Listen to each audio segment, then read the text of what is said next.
ان کے ساتھ تو آپ کی سرحدیں نہیں ملتی، ان کے ساتھ تو آپ کا کوئی ہسٹوریکل اس طرح کا کوئی ڈسپیوٹ نہیں ہے، کسی قسم کی کوئی مخالفت نہیں ہے کوئی اس طرح سے۔ لیکن وہاں اگر خالستان میں بھی خالستان تحریک چلا رہے ہیں سکھ، اور وہاں پہ کینیڈا میں بیٹھ کے وہ کرتے ہیں، تو آپ نے کینیڈا میں بیٹھ کے ان کو ٹارگٹ کرنا شروع کیا، تو دنیا نے آپ کا دہشت گردانہ چہرہ دیکھ لیا ہے۔ مودی صاحب کا جو دہشت گردانہ چہرہ ہے وہ دنیا نے دیکھ لیا ہے۔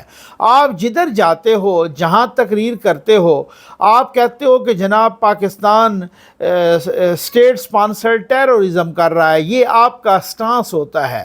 لیکن جدھر بھی کوئی ثبوت آتا ہے، ثبوت پکڑا جاتا ہے، کینیڈا میں آپ کی دہشت گردی، پاکستان میں آپ کی دہشت گردی، پوری دنیا میں کہیں اور آپ کی دہشت گردی، چھوٹی چھوٹی ریاستوں کو آپ نے ہی تنگ کیا ہوا، بنگلہ دیش میں آپ کی دہشت گردی، ہر جگہ پہ آپ کی دہشت گردی ہوتی ہے، تو آپ پاکستان کے بارے میں تو کہتے ہو جناب کہ وہاں پہ یہ ہے اور وہ ہے، اور ہر ایک کانفرنس میں جہاں پہ ثبوت سامنے آتے ہیں، تو اب یہ کتنی بڑی ہزیمت کی بات ہے کہ آپ کو کینیڈا نے آپ کے سفیر سمیت 6 بندے نکال دی۔ آپ نے تو وہ ٹوٹل پورا کرنے کے لیے اس کے جواب میں آپ نے بندے نکالے، وہ ایسے ہی ہوتا ہے، لیکن انہوں نے تو وہ پوری تفصیل آپ کے ساتھ شیئر کی ہے۔ ایسے بھی ہوتا ہے میرے بھائی۔ یہاں آج تھا احتجاج، اس احتجاج کا کیا بنا وہ تو میں آپ کو بتاتا ہوں۔ المان الحفیظ جو یوتھی اپنے لیڈروں کو گالیاں دے رہے ہیں، یار وہ سنانے کی نہیں ہے، جو ننگی گالیاں بک رہے ہیں اپنے لیڈروں کو، وہ تو خیر میں بتاتا ہوں آپ کو۔ لیکن اس سے پہلے یہ تصویر آپ کو نظر آ رہی ہے، یہ کراچی میں احتجاج تھا۔ وہ ڈاکٹر شاہ نواز کے قتل سے متعلق ایک سوسائٹی، سول سوسائٹی احتجاج کر رہی تھی، اور پھر تحریک لبیک والے بھی احتجاج کر رہے تھے۔ تو ظاہر ہے سول سوسائٹی کے احتجاج میں خواتین بھی تھیں، اور کچھ خواتین پر پولیس کا تشدد بھی ہوا وغیرہ وغیرہ، ٹھیک ہو گیا نا، اور نہیں ہونا چاہیے تھا، بالکل پکی بات۔ لیکن یہ تصویر جو آپ کو نظر آ رہی ہے، یہ اس تصویر کو لے کر بہت بڑے بڑے صحافیوں نے یہ تصویر شیئر کی ہے، ٹھیک ہو گیا نا۔ اچھا یہ کی کیسے ہے میں آپ کو بتاتا ہوں۔ اس تصویر کو لے کے حامد میر صاحب لکھتے ہیں، حامد میر صاحب اسی تصویر کو لے کر انہوں نے ٹویٹ کی کہ زمین پر گرائی گئی قوم کی اس نہتھی بیٹی کو چاروں طرف سے گھیرا ڈال کر سڑک پر گھسیٹا گیا۔ پوری دنیا نے کراچی میں اس تماشے کو دیکھا۔ یہ تماشا پاکستانیوں کے حافظے میں ہمیشہ محفوظ رہے گا۔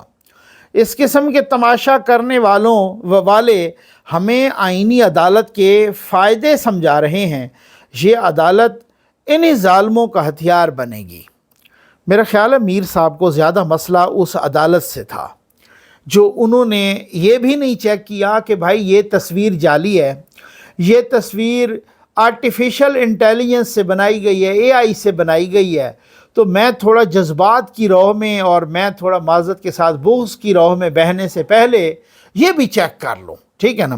اچھا حسین حقانی صاحب ہیں، ویسے آپ کو میں بتاؤں، میں چند ہی صحافیوں سے متاثر ہوں، ان میں سے ایک حسین حقانی صاحب بھی ہیں۔ حسین حقانی صاحب وہ صحافی ہیں جو بہت ہی دلیل کے ساتھ بات کرتے ہیں۔ جو بندہ دلیل کے ساتھ بات کرتا ہے نا، میں ان کے مختلف چیزوں سے اتفاق کروں یا نہ کروں یہ ایک الگ بات ہے، لیکن حسین حقانی صاحب بڑی دلیل سے، بہت ہی مدلل انداز میں بات کرتے ہیں، بہت ہی آرگومنٹیٹیو انداز میں بات کرتے ہیں، فیکٹس اینڈ فگر کو اور لاجیکل بات کرتے ہیں۔ وہ بندہ مجھے پسند ہے کہ جو لاجیکل بات کرتا ہے، جو دلیل سے بات کرتا ہے۔ حسین حقانی صاحب بھی دھوکہ کھا گئے ہیں۔ یہ وہ بغض والی بات یا یہ وہ اس طرح کی بات نہیں ہے، لیکن یہ دھوکہ کھا گئے ہیں۔ وہ کہتے ہیں یہ تصویر، حسین حقانی صاحب لکھتے ہیں کہ یہ تصویر سندھ کی حکومت اور پیپلز پارٹی کی قیادت کے لیے صرف شرمندگی کا باعث نہیں، بلکہ ان کے راستہ کھو دینے کی آئینہ دار ہے، ٹھیک ہے نا۔ اچھا پھر اس کے بعد حسین حقانی صاحب کو پتہ چلا کہ یار یہ تو آرٹیفیشل انٹیلیجنس کی ہے، تو پھر انہوں نے کہا کہ یار یہ ٹھیک ہے، وہ مجھے بتایا گیا کہ یہ آرٹیفیشل انٹیلیجنس سے تصویر بنائی گئی ہے۔ تو خیر، لیکن میں اس سٹانس پہ قائم ہوں. مطلب ان کا کہنا یہ ہے کہ جہاں پر بھی انسانی حقوق کی خلاف ورزی ہوگی، ویسے میں نے ان کے ٹویٹس چیک نہیں کیے کیونکہ بندہ ایسے ہی غلط بات نہ کرے. میں چیک کر کے دیکھوں گا ذرا، اور ڈیفینیٹلی بتاؤں گا بھی صحیح کہ کیا انہوں نے 45,000 انسانوں کے قاتل نیتن یاہو کی بھی اسی طرح سے مذمت کی ہے. تو یہ ایک بات یہ میں چیک کر کے بتاؤں گا. حقانی صاحب بہت ہی اچھے انسان ہیں، حسین حقانی صاحب. ہمارے دوست ہیں فخر دورانی صاحب، وہ بھی دھوکہ کھا گئے. انہوں نے بھی اس کو کنڈیم کیا ہے اور یہ کہا ہے کہ اس طرح کے کچھ الفاظ تھے ان کے کہ یہ تصویر پتہ نہیں لاکھوں الفاظ پہ بھاری ہے، اس طرح سے یہ انہوں نے لکھا، اور اس تصویر سے وہ بھی دھوکہ کھا گئے ہیں. سر بات یہ ہے بالکل نہیں ہونا چاہیے، لیکن جہاں پر ہو نا، صرف ہمیں اپنے ملک میں نہیں. اب پہلے تو میں کہتا تھا کہ یار باقی ان کے ملکوں میں نا، یورپین ملکوں میں، یو کے میں، امریکہ کینیڈا میں، یہ بڑا ہی کوئی ہیومن رائٹس کے، ویمن رائٹس کے، اور وہ بڑے چیمپئن ہیں. اور یہ اس طرح سے جب یہ یو کے میں، جب یہ فرانس میں احتجاج ہوا، اب میں یقین کریں دکھا نہیں سکتا، میرے پاس وہ ویڈیو موجود ہے، دیکھا آپ نے بھی ہوگا.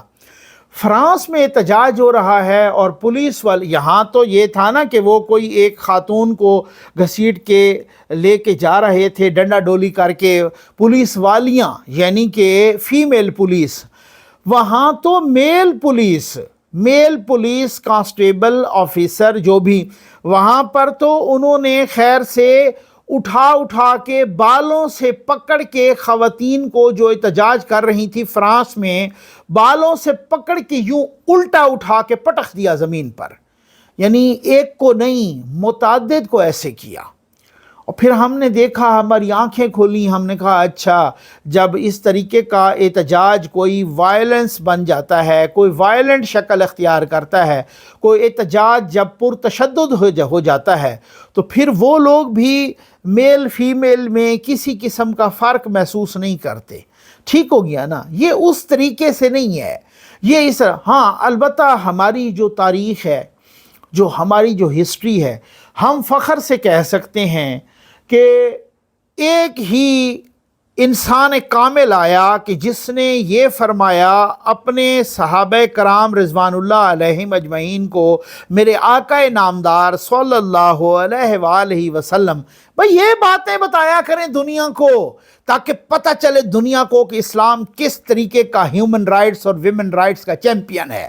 یہ بتایا کریں دنیا کو، یہ تاریخ بتائی کریں دنیا کو. اور وہ فرماتے ہیں کہ جب آپ جنگ پہ جائیں، غزوہ پہ جاتے، یا پھر جو صحابہ کرام سریہ پہ جاتے، انسٹرکشنز لے کے جاتے، خواتین پہ ہاتھ نہیں اٹھانا، حالت جنگ میں بھی نہیں اٹھانا. یہ ہے ویمن رائٹس کا چیمپئن. ٹھیک ہو گیا نا؟ یہ چیمپئن ہے ویمن رائٹس کا. اب دنیا کہتی ہے کہ everything is fair in love and war. نہیں، میرے رسول صلی اللہ علیہ وآلہ وسلم نے فرمایا نہیں، جنگ میں بھی عورت پہ ہاتھ نہیں اٹھانا. ٹھیک ہو گیا نا؟ یہ ویمن رائٹس ہوتا ہے. بھائی یہ بتاؤ نا، یہ بتائیں. اور یہ ایسے نہیں ہے. میں پڑھ رہا تھا، غالباً جنگ احد تھی اگر میں بھول نہیں رہا، یا ایک لڑائی تھی، کون سی تھی، اس پہ ایک صحابی ہیں حضرت ابو دجانہ، ٹھیک ہو گیا نا، رضی اللہ تعالی عنہ. انہوں نے تلوار اٹھائی تو ہندا نے چیخ ماری، ہائے میں ماری. ان کو گھمسان کی لڑائی جاری تھی، اس میں پتہ نہیں چلتا، تو تلوار اٹھائی تو یہ ادھر چیخی کہ ہائے میں ماری، تو بس انہوں نے تلوار یوں کر کے یوں روک لی. انہوں نے کہا کہ میرے رسول مقبول صلی اللہ علیہ وآلہ وسلم نے فرمایا ہے کہ عورت پر حالت جنگ میں بھی تلوار نہیں اٹھانی، ان کو مارنا نہیں ہے. ٹھیک ہو گیا نا؟ یہ بتایا کریں تاکہ دنیا کو پتہ چلے اسلام کتنا امن کا دین ہے، کہ جس کی تلوار بھی یہ فرق اور یہ کرتی ہے امتیاز کہ جی عورت پر حالت جنگ میں بھی نہیں اٹھانی تلوار. ٹھیک ہو گیا نا؟ ان کو حالت جنگ میں بھی قتل نہیں کرنا. یہ ہوتا ہے ویمن رائٹس. آج کل کیا ویمن رائٹس ہیں، خیر چھوڑیں. یہ جو ہے نا وہ ہسٹری کی کبھی کبھی حس جو ہے نا جاگ جاتی ہے. یہ دیکھیں جناب، یہ ماشاءاللہ ہمارے one and the only barrister Gohar صاحب کا ہے، جس کے بارے میں نے لکھا کہ حافظ صاحب چھا گئے. اب کل سے یہ ہو رہا تھا کہ یار یہ دیکھیں ان کو نا، وہ کہہ رہے تھے بلیک میل کر رہے تھے. خواجہ آصف صاحب نے بھی کہا ہے اب یہ بلیک میل کر رہے ہیں.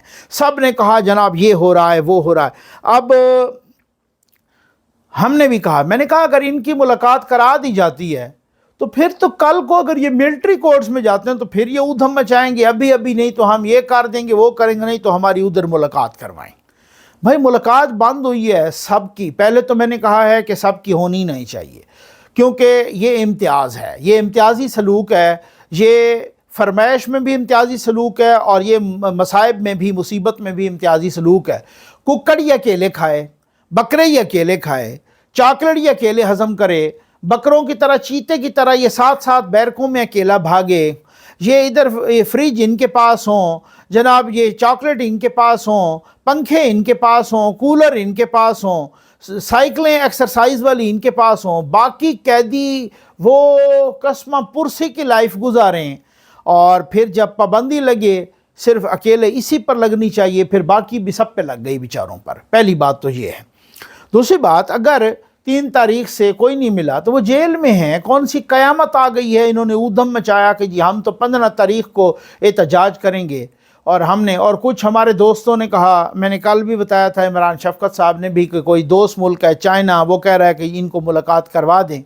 وہ بھی میرا خیال ہے سٹوری ویسے ہی اڑ گئی ہے، کیونکہ اس کی وجہ یہ ہے کہ اگر چائنا نے کہا ہوتا تو ڈیفینیٹلی ملاقات بھی ہو جاتی، لیکن اب ملاقات نہیں ہوئی، اور انہوں نے اب احتجاج کو بھی ملتوی کیا ہے۔ حافظ صاحب نے ٹھیک ماسٹر سٹروک کھیلا ہے، احتجاج کو مؤخر کیا ہے، صرف اپنے خود بخود فیس سیونگ لے لی ہے کہ ہم سے انہوں نے یقین دہانی کروائی ہے۔ بیرسٹر گوہر صاحب کہتے ہیں ہمیں یقین دہانی کروائی گئی ہے کہ ہمارے خان صاحب کا معائنہ ہوگا، ڈاکٹر ان کا چیک اپ کریں گے۔ وہ آپ کہیں یا نہ کہیں، کوئی بھی قیدی، اس کو کوئی اگر تکلیف ہوتی ہے، وہ جیل حکام کو بتاتا ہے تو پہلے جیل کے اندر ہاسپٹل ہوتا ہے، جیل سے یہ تو وی آئی پی قیدی ہے نا، یہ تو وی آئی پی قیدی نہیں، یہ وی آئی پی لاڈلا ہے، ٹھیک ہو گیا نا؟ تو اس لاڈلے وی آئی پی لاڈلے کو باہر سے بھی وہ چیک اپ کرواتے ہیں۔ اچھا، وہ بیرسٹر گوہر صاحب انہوں نے کہا جی ڈاکٹر اس کے ہوں، پیمز کے ہوں، یا ڈاکٹر شوکت خانم کے ہوں، جو بھی ہوں، بس ڈاکٹر ہوں، وہ جا کے چیک کریں۔ پہلے یہ تھا ہم ان کو چھڑوا کے لے جائیں گے، آپ کو پتہ ہے نا۔ اچھا، یوتھ یہ کہتے ہیں یہ ہماری ریڈ لائن ہے، پھر انہوں نے کہا علی امین ادھر آئے تو انہوں نے ایسے ہی شورلی چھوڑی اور دھمکی دی کہ 15 دن کے اندر اندر اس کو چھوڑو ہمارے لیڈر کو، نہیں تو ہم چھڑوا کے لے جائیں گے خود۔ 15 دن تو کیا پتہ نہیں، 1.5 مہینہ گزر گیا کہ 2 مہینے، اور ابھی تک بھی وہ کوئی نہیں، نہ کوئی آئے، نہ کوئی کسی نے چھڑوایا، نہ کچھ کیا۔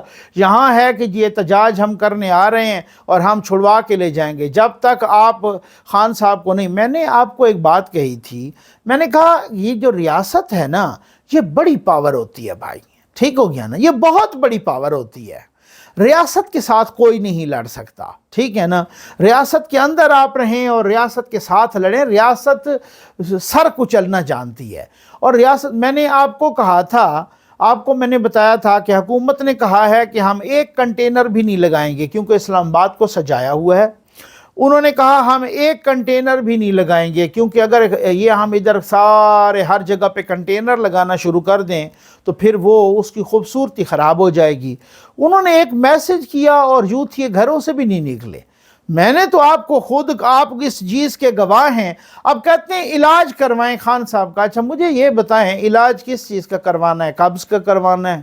علاج بواسیر کا کروانا ہے؟ کس چیز کا؟ ہو سکتا ہے خان صاحب کی بواسیر بڑھ گئی ہو۔ اچھا، یہ بھی ہو سکتا ہے کہ آپ میں سے کچھ لوگ میرا یہ جملہ سن کر یہ کہہ رہے ہوں یار نقوی صاحب بھی ایسے ہی مذاق کرتے ہیں، تو یہ خود ہمیں کہتے ہیں کہ یار غیر پارلیمانی الفاظ استعمال نہیں کرنے چاہیے، یہ اس طرح سے، تو آپ یہ کہتے ہیں کہ ہو سکتا ہے خان صاحب کی بواسیر بڑھ گئی ہو۔ تو کوئی میں بالکل اس طرح کا، میں نہ غیر پارلیمانی الفاظ کا، نہ میں بلو دا بیلٹ کوئی ہٹ کرنے کا کسی کو قائل ہوں۔ میری پوری کوشش ہوتی ہے کہ مہذب ترین الفاظ میں، تہذیب کے دائرے میں رہ کر، میں نے ایسے نہیں کہا۔ یہ آپ کے سامنے ایک چھوٹا سا کاغذ چل رہا ہے، اور یہ آپ دیکھ لیں، یہ اس وقت کی بات ہے کہ جب خان صاحب لاہور ہوا کرتے تھے زمان پارک میں، اور عدم اعتماد کی تحریک آ چکی تھی۔ خان صاحب نے کسی کو جانور، تو کسی کو یزید، تو کسی کو میر جعفر، تو کسی کو غدار، تو کسی کو پتہ نہیں کیا کیا تو کہتے تھے، اور بڑے کیسز بھی بنے خان صاحب پہ، خان صاحب پر یہاں پر اسلام آباد میں بھی کیسز بنے۔ اور خان صاحب جناب اس کے بعد جو ہے نا، وہ ان کو جب بلایا جاتا ہے اسلام آباد کی عدالتوں میں، تو یہ یہ کاغذ جو ہے نا، یہ ایک ڈاکیومنٹ یہ جمع کروایا تھا خان صاحب کے وکیلوں نے عدالتوں میں، اور کہا تھا کہ جی خان صاحب کو بواسیر ہے، اور خان صاحب یہاں عدالتوں میں ایک تو اتنا لمبا ٹریول کر نہیں سکتے وہ لاہور سے اسلام آباد کا، اور دوسری بات یہ ہے کہ پھر وہ بہت زیادہ دیر تک کرسی پہ بھی نہیں بیٹھ سکتے کیونکہ انہیں بواسیر ہے۔ ٹھیک ہو گیا؟ یہ میں نے ایسے ہی کوئی تنزیہ نہیں کہا، میں نے کہا ہو سکتا ہے پھر خان صاحب کی بواسیر بڑھ گئی۔ بواسیر اگر بڑھ گئی ہے تو ککڑ بند کرو نا یار۔ اب اگر دیسی ککڑ اور بکرے وہ روزانہ کھائے گا تو یہ چیز، یہ بواسیر کے لیے تو بری بلا ہے، یہ تو زہر قاتل ہیں یہ دیسی ککڑ اور یہ روزانہ بکرے کھانا دیسی گھی میں اس طرح کی مرغن غذائیں، تو یہ مرغن غذائیں بند کریں، یہ بواسیر تو پھر بڑھے گی، پھر تو مسئلہ ہوگا، پھر آپ 2 دن ملاقات بند ہوگی تو پھر آپ چیخیں گے۔ خیر، یوتھیوں نے خود ہی جو ہے نا مطلب وہ ایک اپنی فیس سیونگ کر لی۔ مجھے پھر ایک لطیفہ یاد آ گیا کہ وہ میں نے پہلے بھی سنایا ہوا ہے، لیکن بعض چیزیں نا بڑا زبردست قسم کی دلچسپ چیزیں ہوتی ہیں۔ وہ کہتے ہیں کہ بھائی کہیں کوئی رشتہ لینے کے لیے آئے کہیں کسی بچی کا، تو وہ پھر وہ ان کے دادا، باقی تو سارے گھر والے مان گئے، لیکن دادا جان ان کی کوئی عمر بھی زیادہ تھی تو وہ نہیں مان رہے تھے، اور وہ بار بار انہوں نے فساد ڈالا ہوا تھا۔ تو انہوں نے یہ کیا کہ نہیں یار نہیں، بس اس کو نہیں سر۔ انہوں نے جب وہ دیکھنے کے لیے آئے فائنلی، تو دادا کو کسی چھوٹے سے کمرے میں انہوں نے دروازے کے ساتھ جو ہے نا کمرہ تو انہوں نے ڈھک دیا۔ جب انہوں نے ڈھک دیا ساری بات چات ہو گئی اور وہ فائنل ہو گیا، ہاں ہو گئی، اور جب لڑکے والے جانے لگے، جب نکلنے لگے تو وہ دروازے کے ساتھ وہ ایک چھوٹا سا کمرہ تھا، اس میں ٹھک ٹھک ٹھک دادا نے جو ہے نا کھٹکھٹانا شروع کر دیا، دستک دینا شروع کر دی۔ تو انہوں نے خیال کیا بھئی یار یہ کیا معاملہ ہے، تو اندر سے انہوں نے دادا جان نے زور سے کہا کہ بھائی میرے ولو ہاں سمجھو۔ ٹھیک ہے، اب سمجھ آ گئی آپ کو؟ تو یوتھیوں کا بھی وہی ہے کہ جی انہوں نے کہا ہے ہمارے ولو ہاں سمجھو۔ ٹھیک ہے، انہوں نے خود ہی کہہ دیا، ان کو کسی نے ملاقات نہیں کروائی، نہ ان کی بہنوں سے ملاقات کروائی، نہ بہنوں کی ان سے ملاقات کروائی، وہ تو ویسے بھی ابھی تک رہا نہیں ہوئی، نہ ہی خان صاحب سے ملاقات کروائی، نہ ہی بیرسٹر، یہ انہوں نے کہا صرف بیرسٹر گوہر تک کی ملاقات کروا دیں، اس کی بھی ملاقات نہیں کروائی۔ انہوں نے کہا ہم بلیک میل نہیں ہوں گے، اور میں سمجھتا ہوں کہ یہ حافظ صاحب کا ماسٹر سٹروک ہے کہ جس نے چیخیں نکلوا دیں۔ ٹھیک ہو گیا نا، جس نے اس طریقے کی چیخیں نکلوا دیں کہ بھائی بس میں سمجھتا ہوں کہ یوتھیوں کو ہارٹ اٹیک ہوتے ہوتے بچا ہے، اور بس یہ اب میں کیا کہہ سکتا ہوں اس بارے میں۔ تو امید آپ کو ویڈیو پسند آئی ہوگی، آپ کا بہت بہت شکریہ۔ لیکن بات یہ ہے کہ ریڈ لائن اندر ہی رہ گئی، کوئی یوتھیا اندر سے باہر نہیں نکلا۔ آپ کا بہت بہت شکریہ۔